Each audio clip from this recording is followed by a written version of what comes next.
Welcome to Murder with the Missus. I'm Darren. And I'm Amy, and today we're going to tell you about Teri Jendusa Nicholai.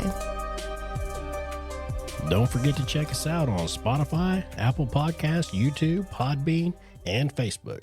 Like, share, subscribe. Make sure to hit the notification bell so you get the new episodes whenever they drop, and tell your friends as always. This one is a listener recommendation, so thanks, Billy. This was very interesting, and it's a survivor story, which I love. Teri met and married a man named David Larson. Things were great at first, but when the honeymoon phase wore off, so did his nice demeanor. As things progressed, he required things to be a certain way or he would explode. And I'm talking towels folded a certain way, the really controlling stuff that really doesn't matter in the big picture. One time he found a freezer-burned sausage link in the trash and he yelled at her for wasting money. She offered to go ahead and cook it for him, but he didn't find that very funny. He was also physically abusive, so she was always on edge because they also had 2 daughters. Her fear was that he would hurt them one day like he hurt her. She was cooking spaghetti one night for dinner and had the ingredients laid out on the counter. David told her to put the package of noodles up before they went bad. Yes, I'm serious. She said they were not going to go bad because she was about to cook them, plus their noodles. But he said, whether it made sense or not, she had to do what he said. The argument blew up, and she was holding the baby, who was only 2 months old at the time, when he pushed her, and she ran down the basement stairs.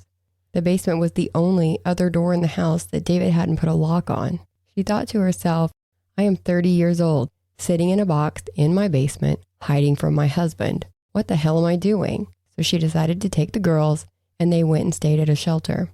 Even with her telling the courts about the emotional, verbal, and physical abuse he could dish out, the judge was so impressed that this father wanted to spend time with his children that he split custody. I guess even if he ends up smacking them around sometimes, it's still quality time with dad. Make it make sense. He just kept on abusing her when they would meet to exchange the girls. He made it worse if she tried to bring someone with her for protection or just witness it. And most of the time, she didn't want anyone to come with her anyways for fear of what he would do in front of them or take it out on her. She ended up having to file a restraining order against him. He threatened her with a gun because back then, cops couldn't take your firearms after you had a restraining order filed against you unless they had a warrant. It seemed like after the divorce, he started keeping everything. Like not to the point where his house was a health hazard, but he just threw away trash and kept everything else. Every piece of paper, every card, everything like that. He just kept it. I hope that makes sense. He still had her wedding dress, wedding pictures, and a video from their wedding that he would show the girls to tell them that mommy doesn't keep her promises. This guy is he's a real tool bag is all he is. He is. That's just too much control. I apologize if you hear any growling or anything in the background. We are babysitting our grand dog. She's a little pug, and she's very vicious. Yeah, she's an ankle biter. She's got little girl complex. Yeah, she thinks she's a big dog, and she just yapper. Yes, but very cute. So let's fast forward to the anniversary of the divorce, which was January 31st, 2004. Teri was set to pick the girls up from David at 10 a.m. Now, Teri had just remarried about 3.5 months before this. She loved Nick Nicholai, and so did the girls. Holly was now 6, and Amanda was 4, and the only point of contention was David. He didn't believe in divorce, so in his mind, he and Teri were still married. He wasn't happy that she had a new husband, and he told her that she would regret the day that she married Nick. He refused to allow public drop-offs still, so Nick had offered to go with her, but she really didn't want to because, like I said, it may cause issues with her new husband coming to pick up the girls from her ex-husband's house. She just didn't want him to have to deal with that. Now, just the Friday before this, her and Nick found out that they were going to have a baby. So when she went that Sunday to pick the girls up, she was excited to tell them that they were going to be big sisters. David answered the door and told her that the girls were hiding and wanted her to come and find them. She had a gut feeling that this wasn't right because he never let her come inside the house. Remember, he's stacking things up on every surface at this point. But she ignored her gut feeling. She was just too happy and she had to let her guard down. She took a couple of steps and felt something smack into her head. She blacked out. When she woke up, she was laying on the floor with David sitting on top of her and hitting her repeatedly with a baseball bat. He tried to put his hand over her mouth and suffocate her, but she remembered from a movie that she had watched one time that you should turn your head. So she kept doing that, and he was getting pissed off because he couldn't keep his grip over her mouth. He duct taped her hands and feet, put her in a rolling trash can, packed in some snow, and then wheeled her out to the back of his truck. She realized that she could feel her cell phone still in the pocket of her jacket. She managed to get it out and call 911 at 10:57 a.m. I'm surprised that she was even able to, think of that after being beaten with a bat. Right, in her head, like he was hitting her in the head. She said it felt like her head was going to explode. Yeah, and here she's like, oh, hey, there's my cell phone. That's good. That's really good. At least she was collected enough to do that. Absolutely. She's Superwoman. There's a lot of people that would have been like, this is the end. Yeah, that's true. She was a fighter, though. She said she was just thinking about her kids and she didn't know where the girls were at this point. When she got 911 on the phone, oh my gosh. I thought about playing this tape, and to be completely honest, I talk about getting riled all the time and getting heated when I hear stuff like this. This was one of those. And so I actually chose not to play it, but you can Google it if you want to get pissed off. So when she called, she was having trouble breathing, right? Because she's been beaten in the face and head multiple times with a bat. So, and plus they're in Wisconsin at the end of January. So it's freezing outside. And she's packed with snow inside of a receptacle for trash, and she can't move and she can't get away. It's just, ugh. So she's having trouble breathing, obviously. And I don't know if this operator thought it was a prank call or what, but to listen to it really makes you want to scream. Teri was able to tell the woman that her ex-husband is trying to kill her. And the operator says, does he have you handcuffed or what? And Teri says, masking tape. So the operator asks, then how are you holding the phone? You hear Teri struggling to breathe. And the operator says, do you want to talk to me or do you want to deep breathe? And I really, really hope that this woman got fired because she really needs a different job. But Teri trudges on, giving them David's name and address. It's very slow going, but she's able to give it to him. She told them that she was in the back of his green truck. She then calls Nick, but she wanted to save her battery in case they could track her phone. So smart thinking. She had managed to get an arm free and was actually pushed the lid of the trash can open and was waving her arm trying to get the attention of anyone that could be passing by the truck. But the only person who saw that was David. He stopped the truck, hit her again, threatened her. And as he was going to get back in the truck, someone called Teri's phone. I was like, no! He heard it ring, so he came back and took it from her. Once back on the road, she heard police sirens getting closer and she got excited. But they passed and she heard them fading away. They were actually heading to David's house from her 911 call. Yeah, so they literally passed the truck. We did another story like that where the guy was his girlfriend got kidnapped. Yeah, and he passed him. Yep. Yeah. Whenever he spun around, didn't something happen to his transmission or something? Yeah, he tried to Dukes the Hazzard to get, and it tore up his transmission, so he lost her. So here's another one where they literally pass by each other. Now, once the truck stops, she feels him take the trash can out of the back and she can hear the girls playing and laughing. She said she wanted to yell for them because that was her instinct. But in reality, there was nothing the girls could do. I mean, they're 6 and 4. And if they knew that their dad had their mom in a trash can in that condition, it would put them at risk too. They would be little witnesses. So she kept quiet. She rolled to a stop and he started putting stuff on top of the lid. Then she heard a big door shut and it was dead quiet. Nick also called 911 after he got the call from Teri. Yeah, so as soon as they hung up, he called 911 too. Yeah. He was able to tell them about the abusive relationship between Teri and David and give them a little more information. And that was kind of the point where they was like, oh shit, this is real. This is for real, yeah. And I hope that woman, the 911 operator, was fired on the spot. Yeah. That's just, I hate hearing those calls because people are calling you for help. Even if I know you get prank phone calls all the time. Did we not have a recording of the 911? We have it, but it just pisses me off. Yeah. Do you want to play it? I mean, I can. Okay. We can play that little part because, anyways, We'll play it. All right. Now here's where those clips are. We'll play those for you right now.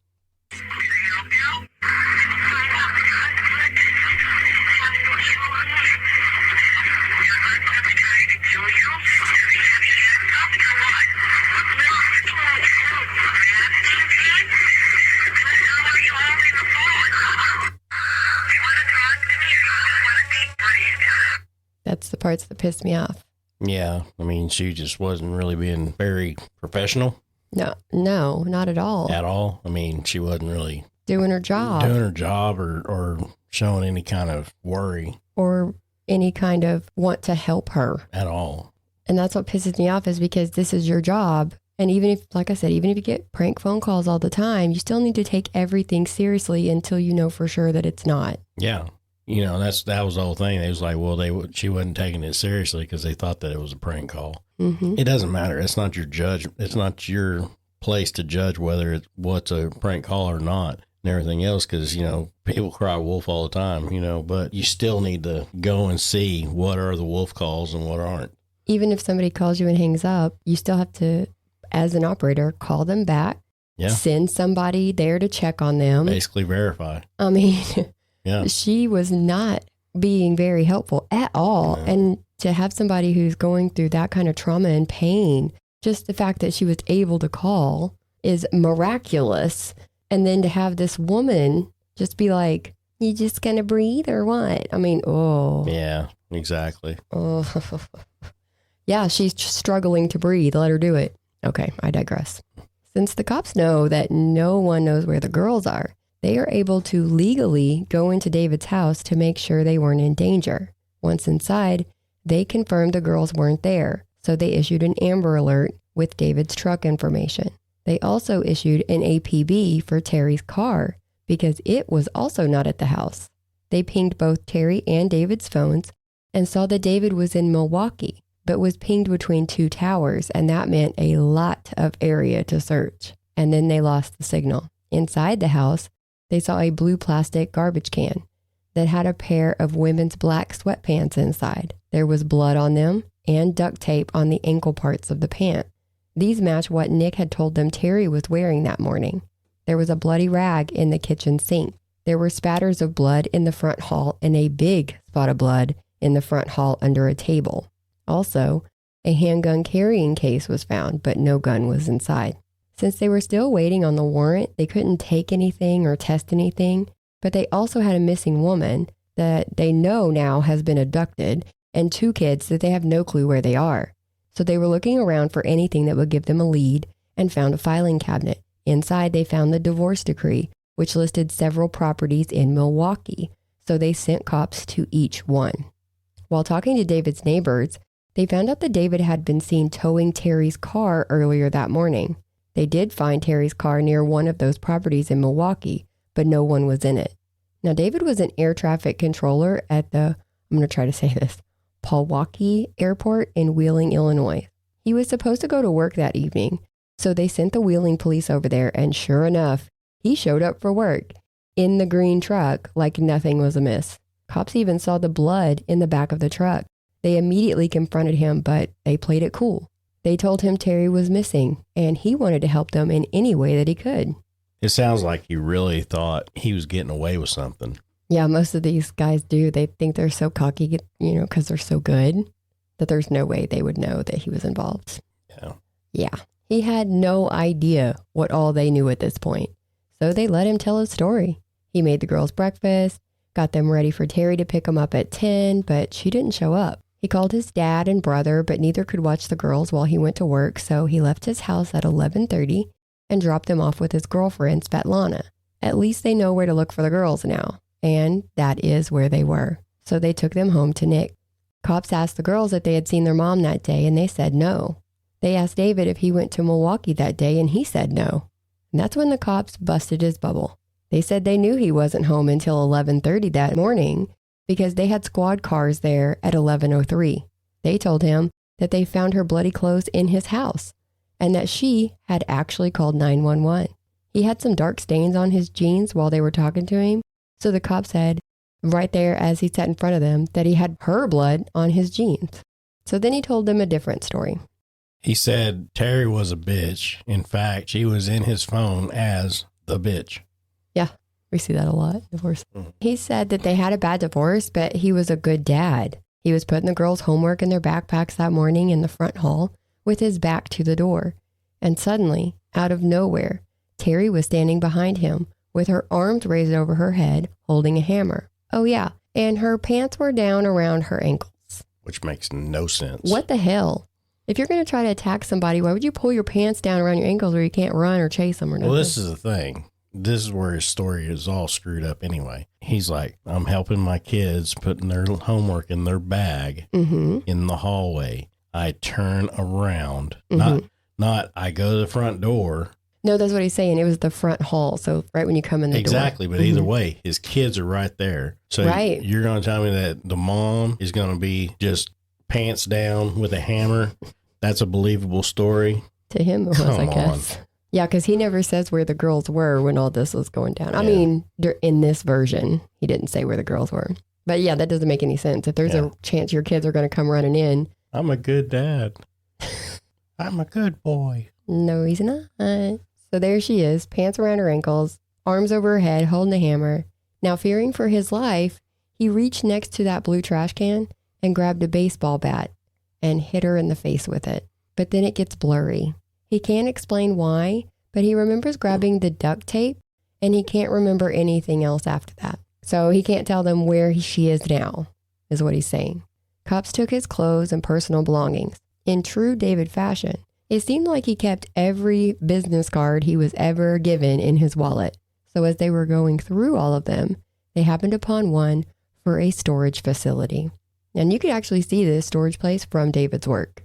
Since it was morning by this point, they called, and the facility was able to verify that David had rented a storage unit for several years from them, and that he was last seen just the day before at that unit. Willing police raced over there and found his locker.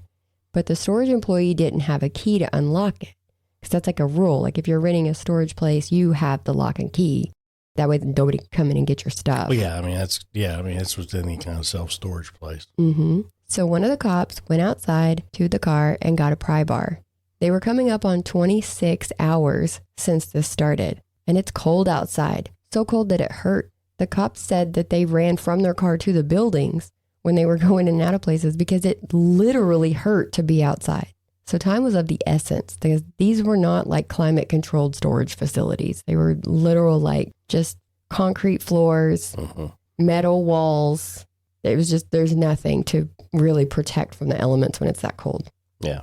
So, I mean, that's the whole thing. It's like he blacks out. So he doesn't remember once he grabbed duct tape. He has no clue as to what happened after that. Right. But yet he can remember that he loaded his kids up and took them to his girlfriend's. Yep. Oh, no, that was the first story. But that's what I'm saying. But in the second story, he didn't know what he did with the girls. So now he's just like, did you find the kids? Is that what? Yeah, where's my kids? He never asked that. You know what I mean? That's a good point. But, I mean, it's just like, I don't know. But anyway, they busted the lock, and to get inside of the 6x8 storage unit, they see the baseball bat in the corner with a lot of dried blood. So, okay, check obviously, mark. burner weapon. That's the weapon that he used. Yep. And then they see the trash can with the duct tape on it.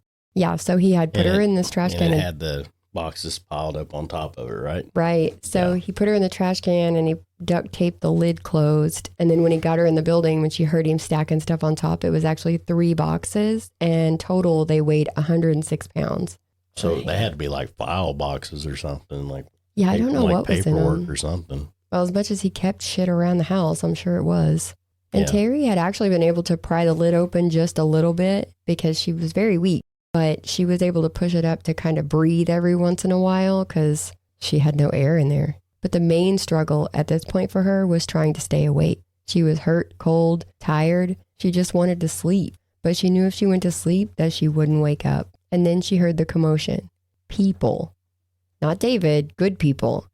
They pulled the boxes off the top and opened the lid to see her in the fetal position, bloody, a big gash on her head. She was in bad shape. They asked her for her name so that they could verify 100% that they had found who they were looking for, and she was able to tell them her full name. They knew they couldn't move her. They didn't want to pull her out really quick and do more damage, so the paramedics actually took her out of the trash can and right into the ambulance.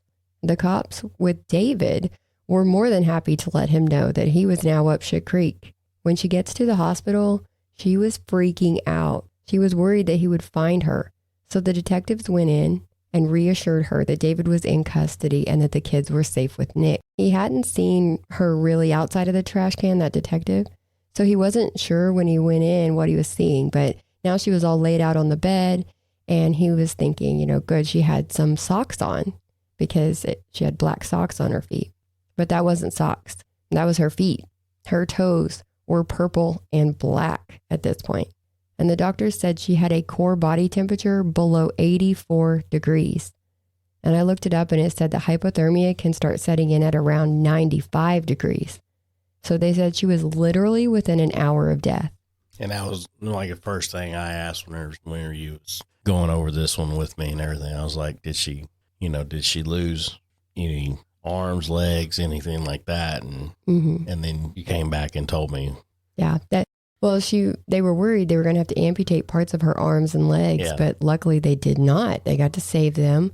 But unfortunately, she did lose all of her toes. Because, she was packed inside this trash can with snow. Yes. For 26 hours. Yes. So, hypothermia. Yeah, she's very lucky. Very, very lucky. Very. But, she's lucky. She's lucky she's alive. Yes. Not so lucky as far as, what she had to go through and what she did lose. Right. And everything. Right. Just because of her fucking dickhead fucking ex-husband.